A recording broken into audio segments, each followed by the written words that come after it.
Welcome back.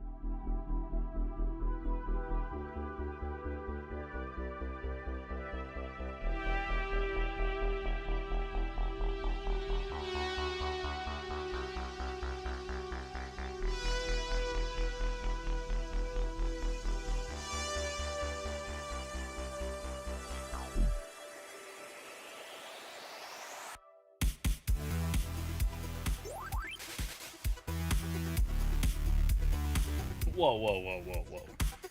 Kel got first? You're supposed to be working. Welcome back.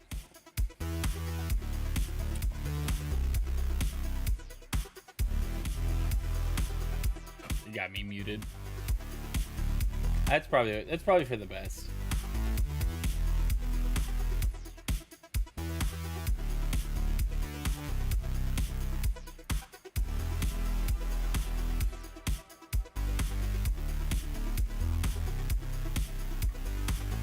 Great stream. Thanks. My wife, ladies and gentlemen, showing the legendary support from work while she's supposed to be teaching math.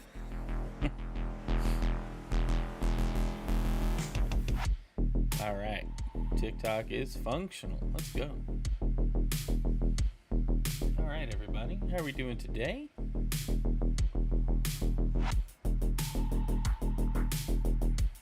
Good to see everyone in chat. Happy Wednesday. I'm like several minutes late this morning. That's because I didn't sleep last night. I did get some sleep, but it just wasn't nearly enough. And so now I'm like just trying to, make it today. So we got a bit of game news to talk about, and then we're gonna end up going through my Twitch recaps. I posted about them on X, and I may repost them other places, but I post them on X. So we'll go through those. That'll be fun. We'll talk about Metroid Prime 4 and my thoughts on the Metacritic scores and all the reviews coming out. So I think it'll be fun. It's gonna be a good morning. But I hope everybody else is having a great morning. I'm just getting started. So we're gonna throw her into news mode, and we'll just jump in.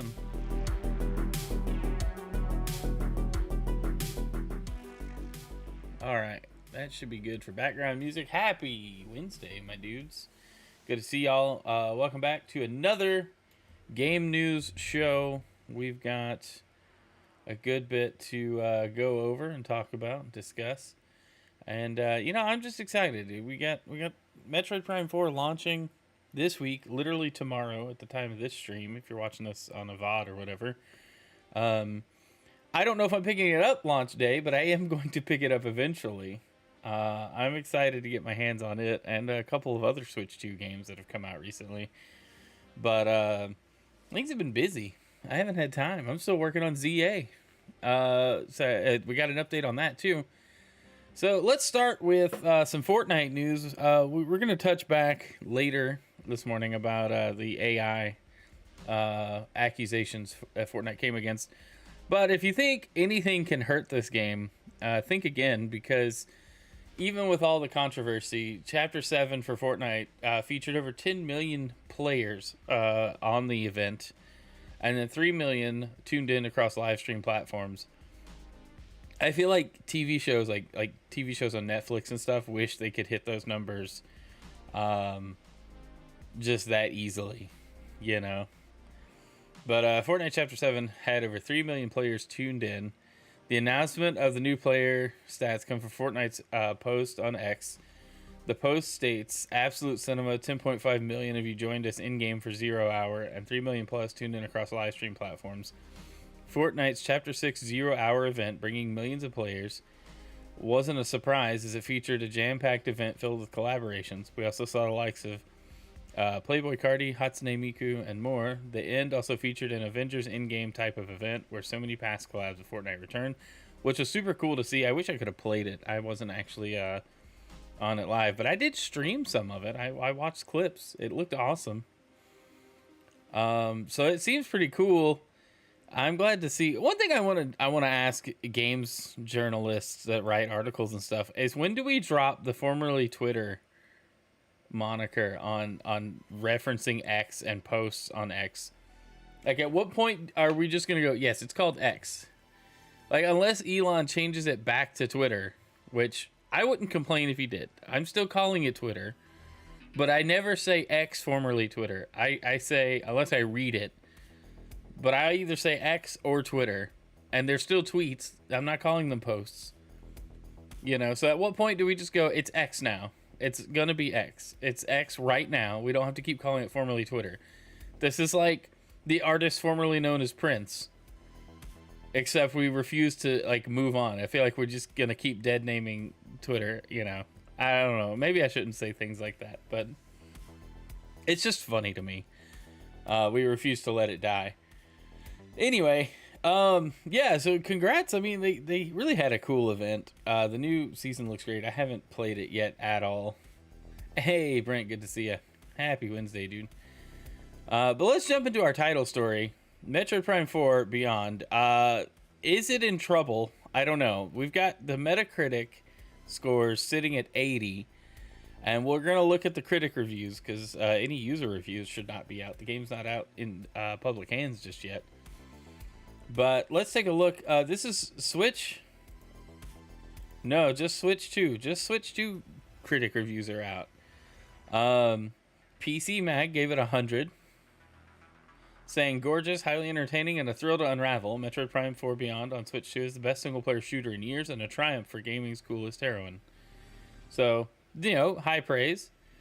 Nintendoros, 100. Metroid Prime 4 Beyond is without a doubt the return of the fans. The return that fans of the saga have been waiting for almost a decade. It feels like longer than that. Retro Studios has perfectly balanced the classic essence of Metroid Prime with innovations that revitalize the experience, delivering an adventure that, while accessible to new players, maintains a challenge and depth that... I'm not going to read the full review. Giant Bomb gave it 100. Despite a few tweaks and new features, motion controls, psychic powers, a non-linear hub world, and the occasional side character, this is Metroid Prime through and through. It is without a doubt the closest the series has ever felt to the original Metroid Prime in terms of tone, gameplay, and quality. Time will tell where I place Metroid Prime 4 in the ... I'm not reading the rest of it. I don't know what Sector SK is. They gave it a 95. Level Up, 95. Nintendo 92. Video Chums, 91. Nintendo Life gave it a 90. Kind of surprising. After 18 years of waiting, Metroid Prime 4 Beyond manages to replicate that magical sense of discovery from the GameCube original while pushing the series in some incredible new directions. Separating the main biomes with a vast open world sounds ridiculous on paper, but the slick traversal provided by Viola makes exploration more something. They gave it a 90. Shack News gave it a 90. Forbes, because I always trust Forbes' gaming columns, gave it a 90. IGN Spain, 90. Press Start Australia, 90. Saudi Gamer, 90. So I'm seeing a trend here. And now we're getting into the below 90s. So 89. Game Informer gave it an 88. My annoyances with Beyond are vastly overshadowed by a pristine, rock-solid science fiction exploration experience. Discovering all Vuros has to offer is incredibly rewarding and delivers an unmatched sense of alien ambiance. The wait for a new Metroid Prime has been long, but it only takes a few minutes and beyond to remember why we have ... Okay. Invader, 88. Area... Hugones, I'm going to assume, 87. Vandal, 86. Games.ch, 85. Like, hey, it's fine. I don't know. I would say people that are giving it less than 90 probably don't have as many ties to the original. Or if they do, they haven't touched... They maybe played Metroid Prime Remastered, but they haven't played anything else, you know, Metroid in a while. It's my assumption anyway. Like, I'm not gonna go and read every single one of these reviews. I'm just kind of quick scrolling through them though, because I'm curious what the like lower scores are saying. Because we're in the 70s. GameStar, I don't know who that is, 73. GamePro Germany, 70. Games Radar Plus, 70. Its best moments, it feels like no time has passed at all. I'm awed by melancholy and mysterious vibes as exploration-focused FPS. But at many other moments, it's bogged down by odd new features that detract from what's almost one of Simus's best. So hey, there's some stuff that maybe you might not like if you like video games or like Metroid. I don't know. Almost exactly what fans didn't want from a new Metroid Prime. While it is widely inconsistent, the majority of the game is undeniably entertaining. What is widely inconsistent? I don't know. Metro Game Central. Games.cz gave it a 70. VGC gave it a 60. Feels like a game stuck between two worlds. When it's emulating previous entries, Beyond is a blast with excellent boss battles and some truly gorgeous environments to explore. This is eventually bogged down by out-of-place additions, awkward storytelling, and overly aggressive hand-holding that spoils the discovery. That's been my concern. That's been a concern of mine since earlier this year. Is Nintendo has really embraced hand-holding to a level that almost makes being an old man who plays video games less fun, because I don't need a tutorial for everything. Let me discover how to play or figure it out. Eurogamer gave it a 60. I get the message here. It's the new things some people think bog the game down, whereas classic Metroid Prime stuff is still in there, and it's nice to have a new entry in the series. So with that, I think it's cool. I think it's pretty cool that it's reviewing pretty well, and I mean it's sitting at a generally favorable right now, 81% positive, 19% mixed. So an overall 80 on Metacritic is solid. I think the wait that it took, the time between Metroid Prime 3 and 4 is too large of a gap. The time between Metroid Prime 4's announcement on the Switch 1 to release date tomorrow is far too wide. So that all resulted in, you're going to get people that have been looking forward to it that are going to enjoy it. And then you're going to get a lot of people that are looking forward to it that are going to be disappointed because it wasn't what they hyped it up in their heads to be. And that happens time and time again with long awaited releases. I think that's what happened with a bunch of games on Xbox that were announced longer ago, eventually released, and it was like, it's okay.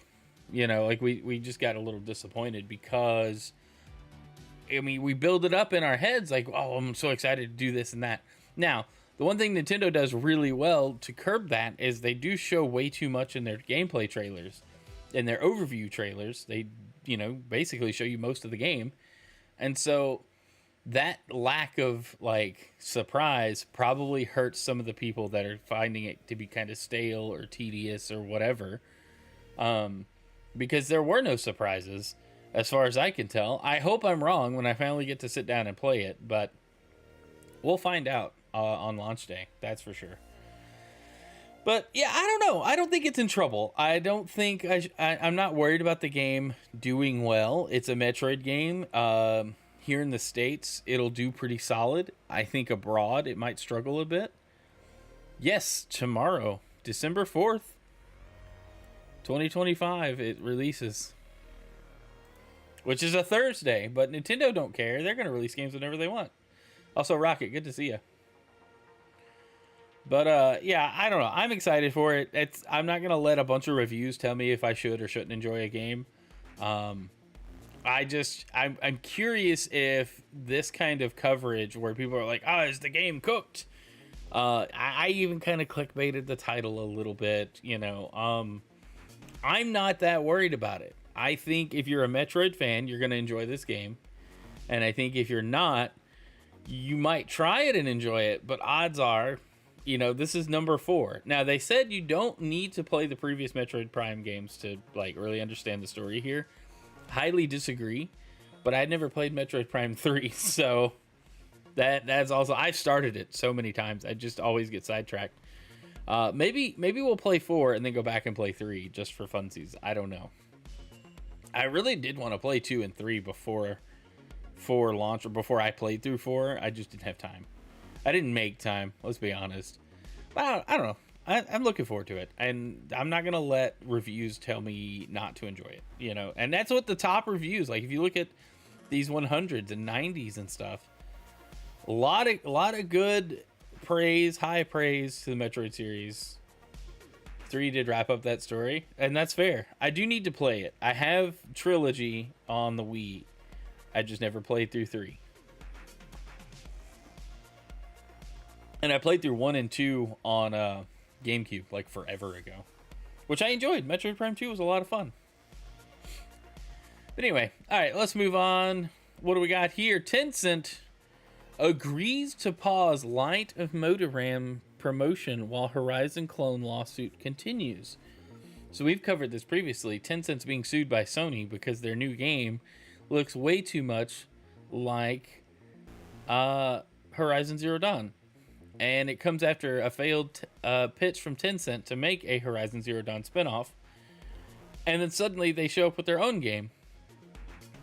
So Tencent and Sony have agreed to a later hearing date for the Horizon clone lawsuit if Light of Motoram pauses its promotion and public testing. I'm just not a fan of his name.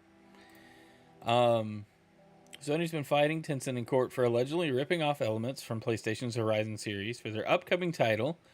Tencent has filed a motion to dismiss this case, whereas Sony has filed for an injunction. Both entities have now agreed on delaying these hearings, however, with some conditions. Light of Motoram can't be promoted or publicly tested. Release date can't be preponed either. I don't know what poned means here. What is preponed? Oh, postponed. Like opposite of postponed. That makes sense. To reschedule something to an earlier date. Man, you don't see that like anywhere. It's wild. According to a new order filled yesterday by the Game Post, there are some new developments in Sony and Tencent's Horizon clone lawsuit. It seems that both entities have engaged in discussions in order to resolve the current dispute. These discussions have led to Sony Interactive Entertainment and Tencent entities agreeing to extend the briefing schedule into a later requested hearing date. However, these come with some conditions. 4 conditions. Firstly, the extension will not be used to argue that SIE delayed in seeking a preliminary injunction. Secondly, there can be no new promotion or public testing of Light of Motoram during the pendency of the motion for preliminary injunction. Thirdly, the release date cannot be moved up to before Q4 2027. Lastly, Tencent entities will not seek expedited, it just feels misspelled, discovery in connection with the motion for preliminary injunction. Due to the new extension, Tencent's deadline to file its response to Sony's preliminary injunction is now December 17th, 2025, instead of December 3rd. Sony must file its reply in support by January 2nd, 2026. Both entities will also request that Judge Jacqueline Corley hear the injunction and the motion to dismiss simultaneously on January 29th, 2026, rather than on January 15th. Interesting. Okay, that's fine. Cool. Neat. So it got, they're moving forward with the lawsuit, and Tencent can't promote the game. That makes sense. Okay. Interesting that they would agree to that, but I guess, they're trying to get the case dismissed, and Sony's like, nah, you stole our stuff. All right. Monday, we talked about Fortnite's accusations that they're using AI-generated art. Fortnite artist hits back at AI art speculation. This is from Insider Gaming, so we'll talk about this. A Fortnite artist has hit back at suggestions that some art in Chapter 7, Season 1 is AI-generated, proving their work on a piece of artwork. Fortnite kicked off Chapter 7 in style with a 0 Point live event, marking the end of the last chapter, attracting... Okay, we don't need to recap that. We already talked about that. So it's posted by the likes of HypeX. Fortnite artist Sean Dove revealed he was behind the Marty McFly spray in the game that some have accused of being created by AI, showing his work on the image. Dove explained the process of his work, particularly the background featuring clocks, where he grabbed some clocks off image search, collaged them, and half-toned them. Interesting. He admitted that the numbers are bad and that it was entirely possible he grabbed an AI clock when gathering images, but nevertheless, the work was done by him. Although this doesn't quite end the AI debate surrounding Fortnite, as there are plenty of accusations revolving around other images found in the game, it does show evidence that one of the game's most prominent pieces of art, which is available as a spray in the Battle Pass, is not AI generated. Yeah, I guess that's what we need, though. We need people to come out and talk about how they feel. Like, if they worked on it, prove that you worked on it. If it is AI generated, then they won't do that, right? I mean, I guess they could lie, but then what does that get you? That's not going to help anybody. Anyway, I just thought it was a nice follow-up. We have somebody going, hey, I did work on this, and while some of the, he said some of the examples and source images he used for his background might have been AI generated, which he should have known. With as few clocks as are visible in this, he should have known at least a little bit, but I guess I understand, where he's coming from. It's interesting. I'm wondering if other artists will speak up because this guy did. That would be kind of cool. Then we could just, know once and for all. All right, let's talk about our next topic. Japanese game studio now asks art applicants to draw a picture during their interview to prove they don't use generative AI. All right, so I haven't read this article yet, and I'll jump into it in a minute. But one thing that strikes me as odd is, as a software developer, a lot of interviews are like, well, how would you code this thing? And you have to prove, that you can think logically, or like a software developer should think. Yeah, it's different philosophies depending on the interview. But a lot of times you have to prove that you can, like, build code, run a project, do something, right? Like, there are coding exercises that they're not necessarily looking at the end product you're building, but they're looking at the process you took to go from start to finish, right? And they might look at the code, they might break down some of it, but they want to see big picture kind of things. And so I find it weird that other jobs don't have similar requirements. Like, if I'm being hired as an artist, should I be able to draw a picture on site? Even a rough sketch of something should be able to represent my art style, right? Like, that doesn't feel like a stretch, does it? Apparently it does. Because now we have a Japanese studio asking art applicants to draw a picture during their interview to prove they don't use generative AI. The unnamed studio source warns that their fight against Gen AI is weakening. It's a losing battle, unfortunately. A chief graphic designer at a Japanese game studio has revealed that job applicants now have to prove their artistic ability in person as the use of generative AI in art grows. New article on Japanese news website Daily Shinko focuses on a tourism association's decision to cancel a 20-year art contest because it was becoming impossible to tell which entries were genuine human-created artwork and which were generated by AI. Article goes on to look at other ways in which generative AI is affecting businesses, and, as spotted by Automaton, cites an unnamed mid-sized Japanese video game developer, which has changed its interview process for applicants seeking art roles. So, wait, this first paragraph here. A 20-year art contest is becoming impossible. The Pokemon TCG art contest had an issue where, like, the top few finalists or whatever got it was like proven they were, or some of the top had used AI to generate their images, and that disqualified them. So yes, this is a problem that is going to keep happening unless we, like, actually address the problem itself, right? Like, this is nothing new, at least within the last 5 years. So it's kind of funny that, like, art contests are becoming less and less of a thing because of how easy it is to really cheat at them, and it's harder and harder to detect cheating. But anyway, according to a source simply referred to as Mr. B, who serves as the chief graphic designer at the studio, anyone who now applies for an art role now has to create something during the actual interview process rather than the previous method of submitting a portfolio showing past examples of their work.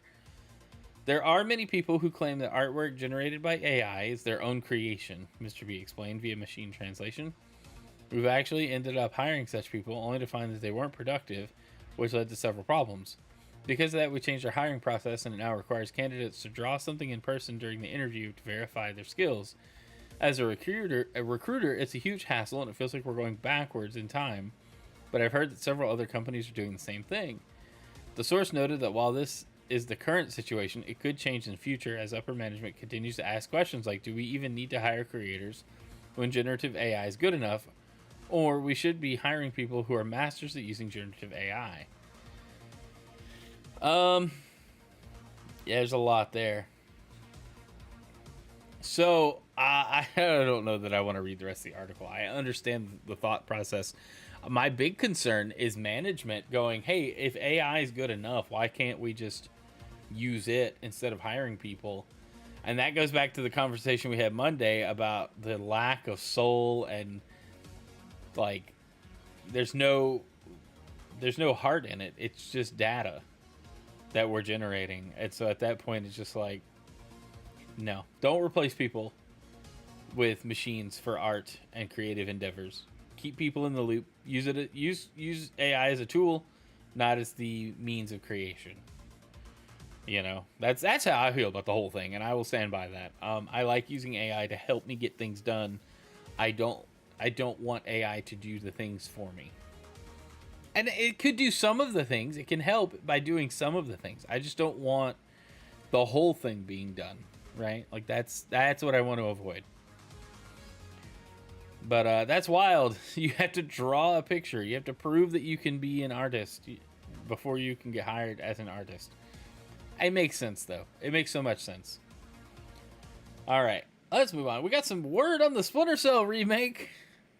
The director has returned to Ubisoft to finish the game.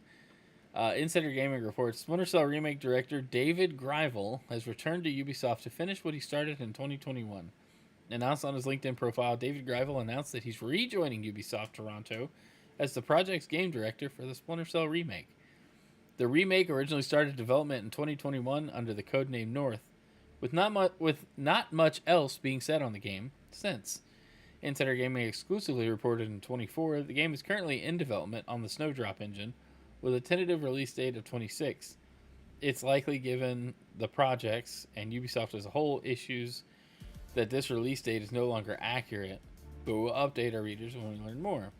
Insider Gaming received footage of the project in early 25, which showed Irving Lambert speaking to Sam Fisher in a superb cinematic. As it's understood, the Splinter Cell remake is a fully fledged remake from the ground up, which will include being built around a modern audience from the ground up rather than a simple graphic rehaul. Modern audience makes me concerned because that means, hey, we're adapting the gameplay away from stealth action, and instead it's going to be more run and gun, or the option to run and gun is going to be there. And the game's original plot and settings were built around stealth back when games were designed around a mechanic and not mechanics adjusted to fit who might be playing the game. Just saying, modern audience makes me concerned for a lot of reasons.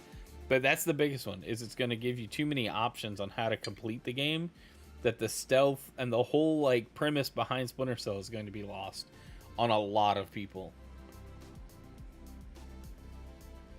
It's understood the game is in development for the PS5, Xbox, and PC. As for what Grivel's return to the game means for the game's immediate future is unclear.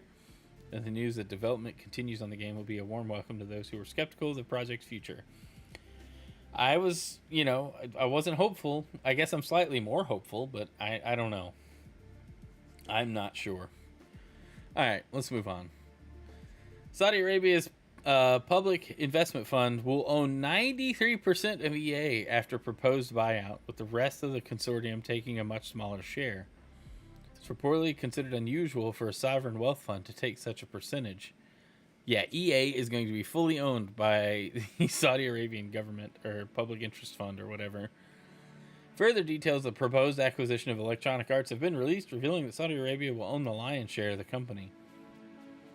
So back in September, it was confirmed EA was going to be acquired by a group of private investors. The exact breakdown of how much each investor would own wasn't confirmed. It was simply confirmed that the private company would be acquired by an investor consortium comprised of PIF, Silver Lake, and Affinity Partners in a transaction valued at $55 billion.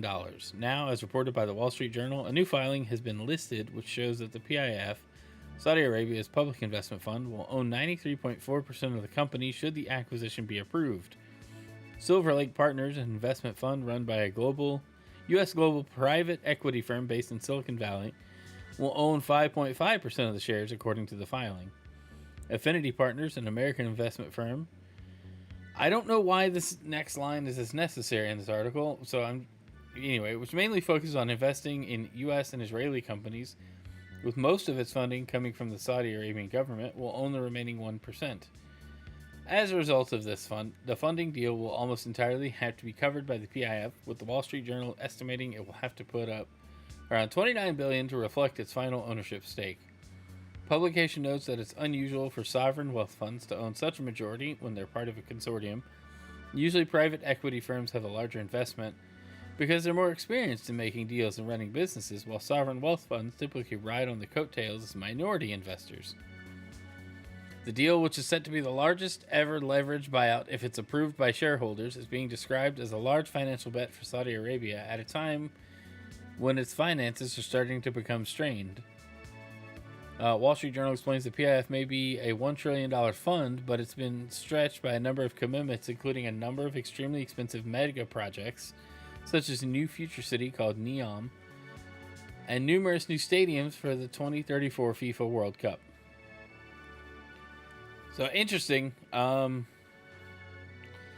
Yeah, I don't know. I don't know why. I guess I'm not as surprised to learn that the Saudi Arabian government will own most of EA should this deal go through.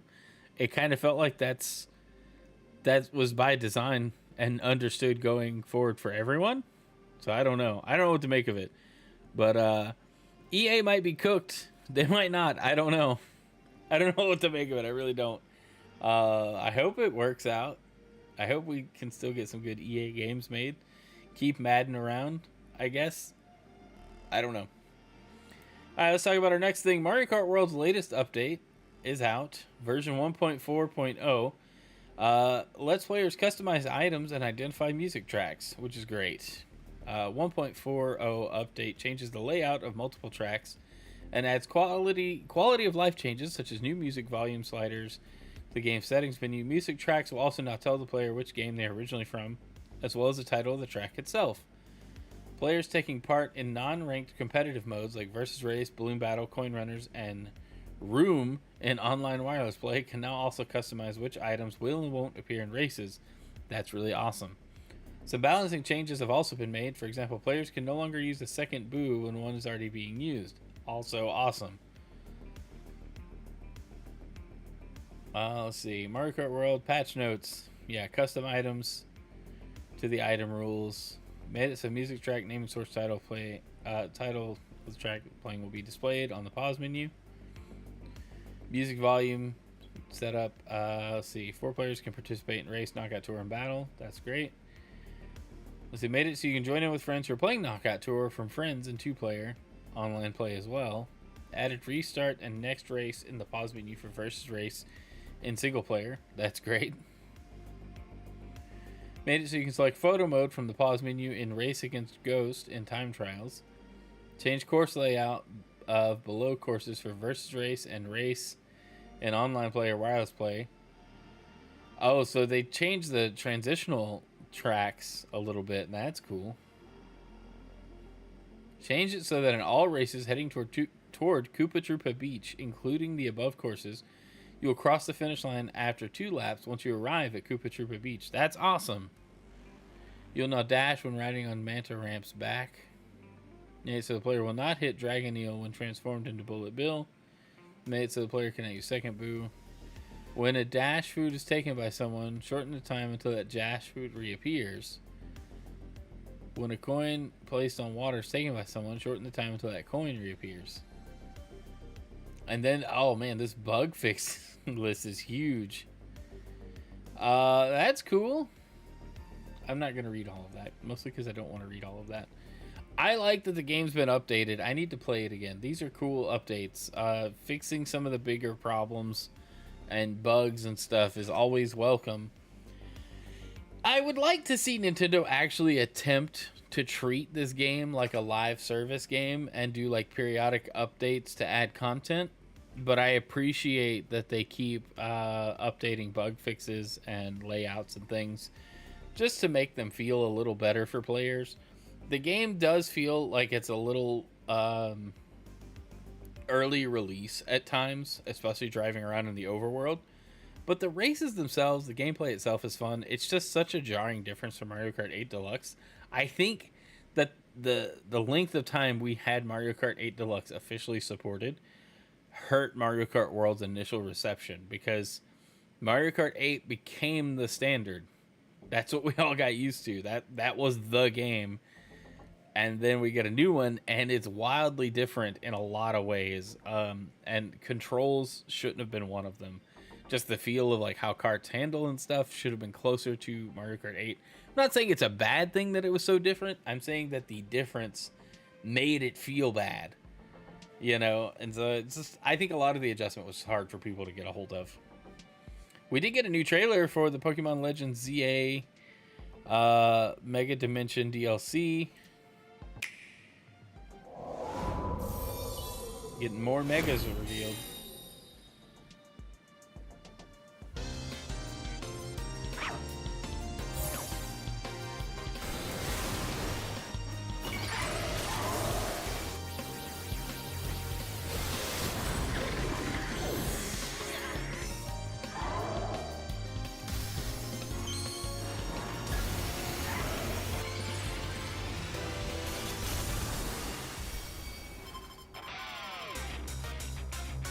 All right.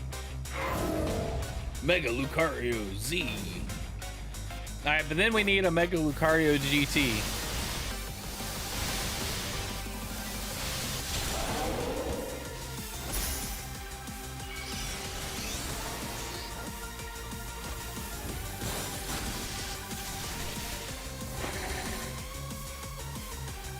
It does look cool.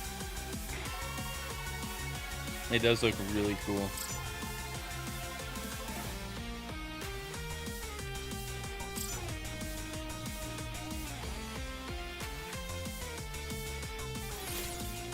Information. Mewtwo Knight X Stone and Mewtwo Knight Y Stone gift. After claiming your Mega Stones, complete side mission and get the legendary Pokemon Mewtwo for your team. Interesting. They've added more side missions? I still haven't beat the game! And then this is going on too.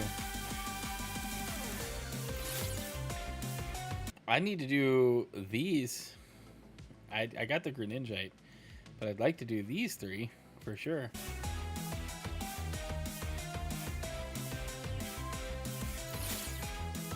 Alright, available for purchase now. Sweet. Alright, that looks cool. I don't know. Some people didn't like Lucario Z, but I think it looks cool.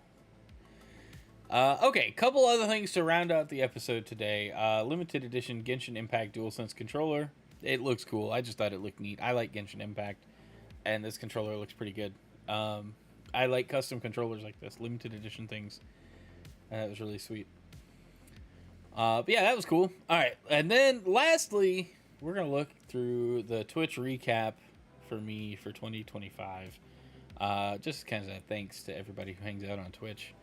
But I thought this was cool. The 2025 recap as a viewer.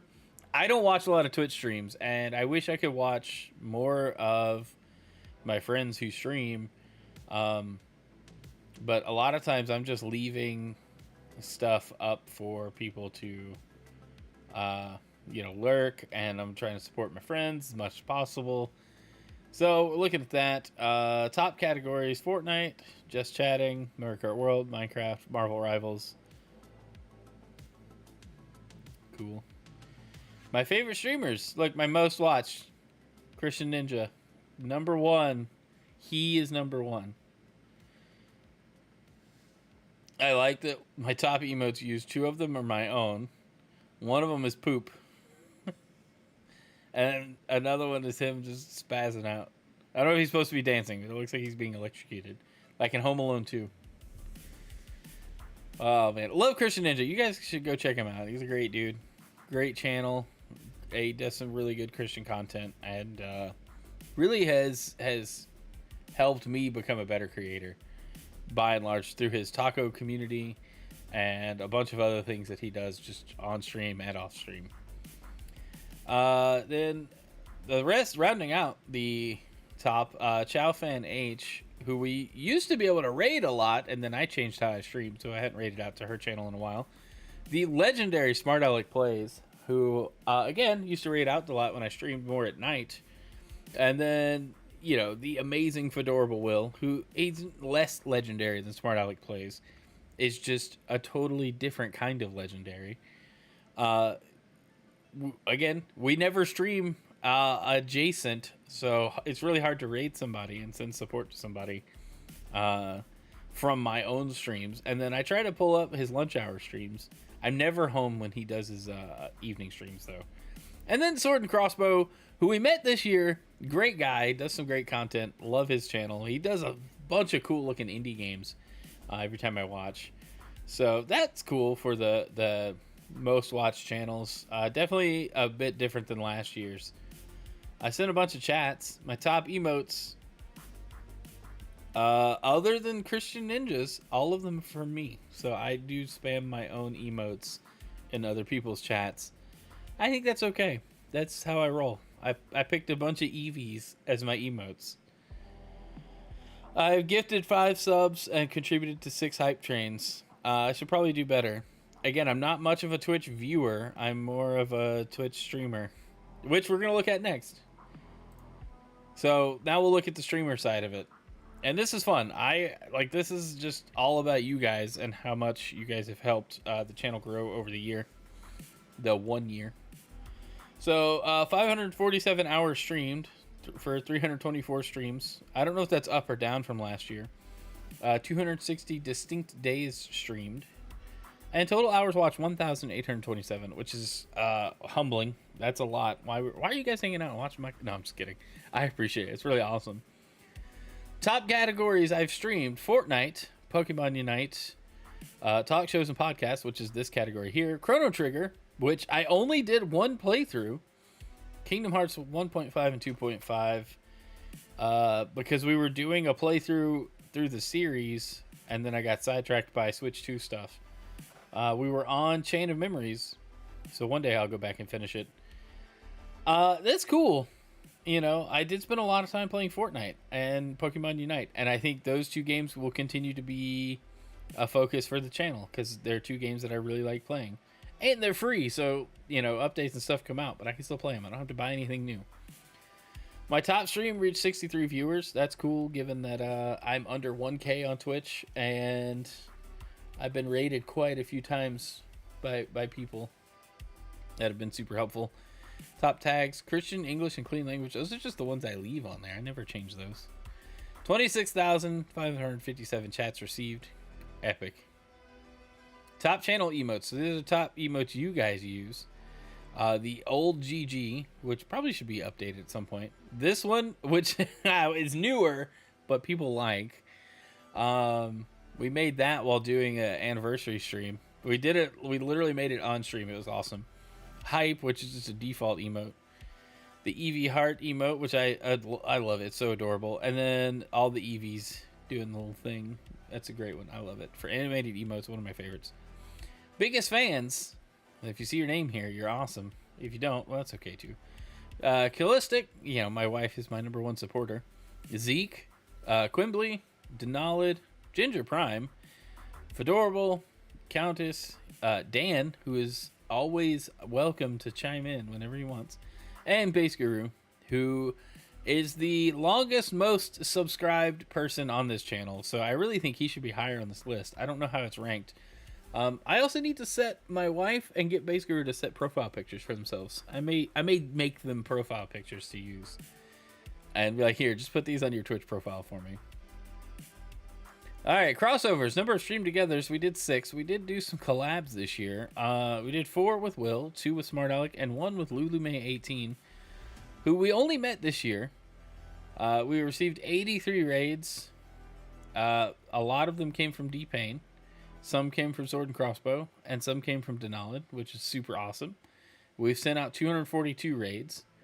We raided Sword and Crossbow 28 times, Chow Fan H 28 times, and Good Clean Gamer 18 times. Those are for morning streams. 100% all just for morning streams. And then clips, we got to get these numbers up, chat. I got to start making more clips. 4 clips of me made, which I feel like should be more. And unique clippers 3. I'm sure I've made more clips. Top viewed featured clip is one that Denalid made. So congrats Denalid for getting my top featured clip. Hype happening, 773 new followers. I don't know. Oh, that's because the follow botting. That happened. That broke a bunch of these numbers. 21 new subscribers, which is hype, and 5 hype trains, which is also epic. You guys spent 482.8 thousand channel points on Twitch, which is awesome. And then this. I don't know. I don't know what this means, but we're looking at it. It's a pink spiky mace. It looks like something straight from like Super Mario World or Sonic 3 and Knuckles. I don't know. But that's the recap, guys. I don't know. I appreciate it. Support's been awesome. I've already got some goals next year. We're gonna do more collabs. We're gonna hit that 1K follow count, and we're gonna get more clips. I want more clips. Mostly just because this number looks sad compared to all the other numbers. So that's cool. Anyway, all right. Well, that's where I'm gonna leave the game news today. I appreciate it. You guys are awesome. Thanks for all the support. Let's find someone to raid. Let's send out some more raids this year. Appreciate the follow from Adeb and me. I don't know. I'm probably saying your name wrong. Might be.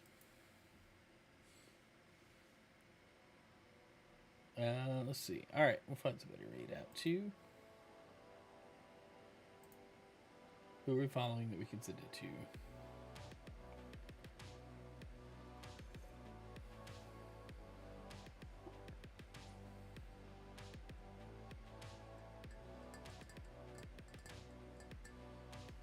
I don't know. Let's see. I don't even worry about that. Let's not raid today. All right. I'm gonna leave it here. You guys have a great day. Thanks for the support. I love you. I gotta run. I gotta get to work. I'm supposed to kick off a deployment here in a minute.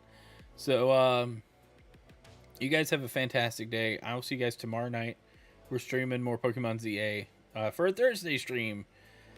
I'm super excited about that. All through December and January, streams are going to be, well, probably through March, really. But streams are going to be less predictable in the evenings.